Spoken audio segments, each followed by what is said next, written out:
Kagame is actually one of Africa's biggest problems, because Congo is the biggest dissettlement of Africa that causes Africa never to unite. And Kagame is the reason why we've got the Congolese struggle. The DRC, my basic understanding is that it's the wealthiest country in Africa, on the continent from a mineral perspective. In the world, yeah. It's the wealthiest country in the world from a natural resources perspective. 100%. And you're saying Paul Kagame has a part to play in that? Yeah, people don't understand that we always hear about the Rwandan genocide.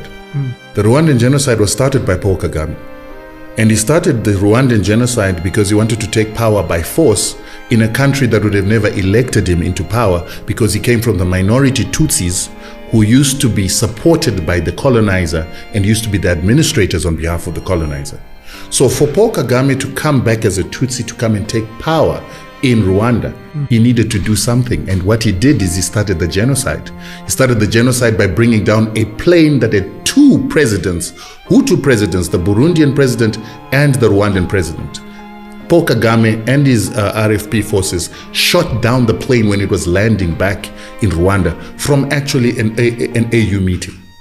And when that plane came down, then it inflamed the Hutu people who knew that they were RFP fighters who were trying to take power by force.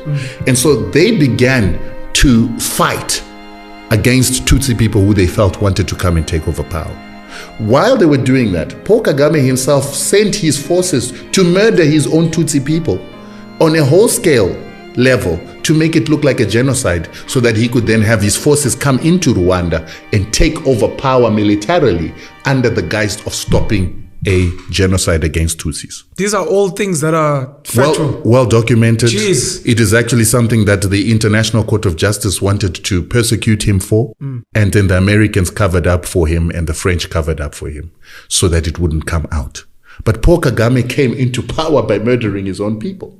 Then when he did that, he then took Laurent Kabila, who was now living in Rwanda, to go and take over power from Mobutu Sese Seko.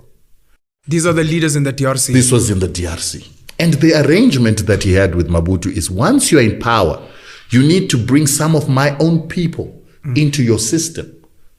And the reason why he wanted to bring his own people into the system is that the Tutsis see themselves as a superior people to Bantus. And so they want to reinstitute